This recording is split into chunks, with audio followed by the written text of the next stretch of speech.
जंगली मांजर. नाव ऐकलं की डोळ्यासमोर काय येतं? घनदाट जंगल, बरोबर. पण थांबा, या नावातच एक मोठी गंमत आहे आणि तीच आज आपण उलगडून बघणार आहोत. मग साहजिकच पुढचा प्रश्न येतो की या जंगली मांजरी नक्की राहतात तरी कुठे? जंगलातच ना? चला, याचं उत्तर शोधूया. आणि उत्तर ऐकून तुम्हाला कदाचित धक्का बसेल. यांचं घर जंगल नाहीच. जंगली मांजर नावाचा हा प्राणी बहुतेक वेळा जंगलाच्या बाहेरच सापडतो आणि यामुळेच त्याची गोष्ट आणि त्याचं संरक्षण खूप खूप महत्वाचं ठरतं. तर मग चला जाणून घेऊया या अनोख्या प्राण्याबद्दल. हा शेतकऱ्याचा मित्र कसा आहे आणि महत्वाचं म्हणजे आपल्या नजरेतून तो इतका का सुटलाय? आपल्याकडे वन्यजीव संवर्धनाची चर्चा सुरू झाली ना, की हमखास डोळ्यासमोर येतात वाघ, सिंह, बिबटे, म्हणजे हे मोठे रुबाबदार प्राणी. आणि हे साहजिकच आहे.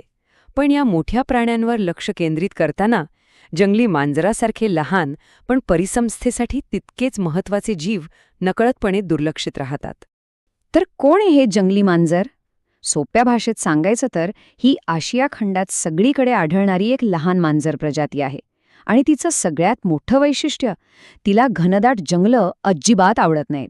उलट ती शेतजमिनी, गवताळ कुरणं आणि आपल्या घरांच्या आसपासच्या मोकळ्या प्रदेशात जास्त छान रमते. याचा वावर फक्त भारतातच नाही, तर नेपाळ आणि आशियातल्या अनेक देशांमध्ये आहे. आता गंमत बघा, आंतरराष्ट्रीय स्तरावर IUCNने याला लिस्ट कन्सर्न म्हणजे सध्या तरी फारशी चिंता नाही असं म्हटलंय. पण भारताने याचं महत्त्व ओळखलंय. म्हणूनच तर वन्यजीव संरक्षण कायद्याच्या अनुसूची 2 मध्ये ठेवून याला पूर्ण संरक्षण दिलं आहे. आणि हे संरक्षण का महत्वाचं आहे माहितीये? कारण हा प्राणी शेतकऱ्यांसाठी एक वरदान आहे. म्हणजे कसं? तर शेतातल्या पिकांचं नुकसान करणारे उंदीर, घुशी आणि इतर लहान प्राणी हे याचं मुख्य जेवण आहे. याचाच अर्थ पिकांचं संरक्षण होतं तेही अगदी नैसर्गिकरित्या. म्हणूनच तर हे मांजर म्हणजे शेतकऱ्याचा एक सच्चा, खराखुरा मित्र आहे. आता आपण काही आकडे बघूया, म्हणजे अजून स्पष्ट होईल की ह्या मांजराचं आयुष्य जंगलाबाहेर कसं आहे. संशोधनातून समोर आलेले हे आकडे खरंच खूप काही सांगून जातात. आपल्या भारतात जंगली मांजरांची संख्या किती असेल असं वाटतं? अंदाज लावा. तब्बल 3 लाखांपेक्षा जास्त. विचार करा, एका लहान आणि फारशा चर्चेत नसलेल्या प्रजातीसाठी हा आकडा किती मोठा आहे.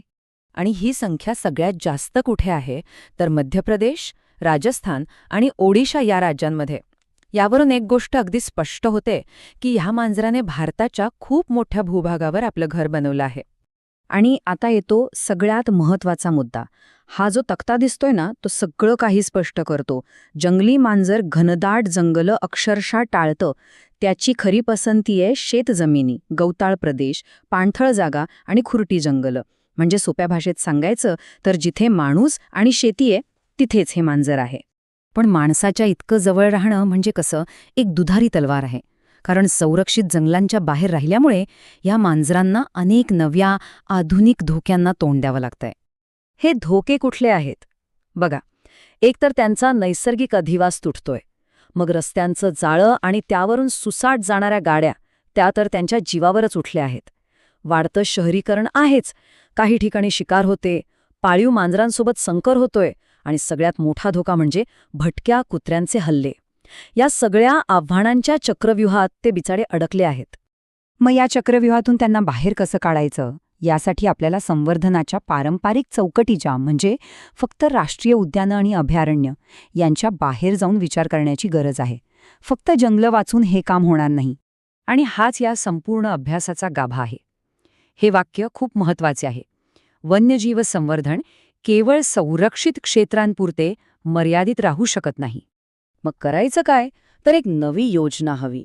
जसं की प्राण्यांना एका भागातून दुसऱ्या भागात जायला सुरक्षित रस्ते म्हणजे वन्यजीव कॉरिडॉर बनवणं, रस्त्यांवर अपघात टाळण्यासाठी उपाययोजना करणं, गवताळ प्रदेश आणि खुरट्या जंगलांना पडीक जमीन म्हणून दुर्लक्षित न करता त्यांचं संरक्षण करणं. आणि हो, भटक्या कुत्र्यांची जी समस्या आहे त्यावर नियंत्रण मिळवणं अत्यंत गरजेचं आहे.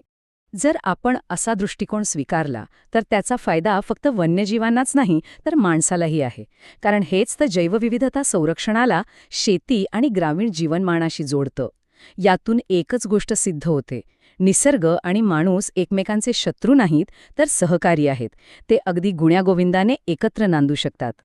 आणि जाता जाता एक प्रश्न सोडून जातो. जंगली मांजरासारखा एक इतका महत्वाचा प्राणी इतकी वर्ष आपल्या नजरेआड राहिला.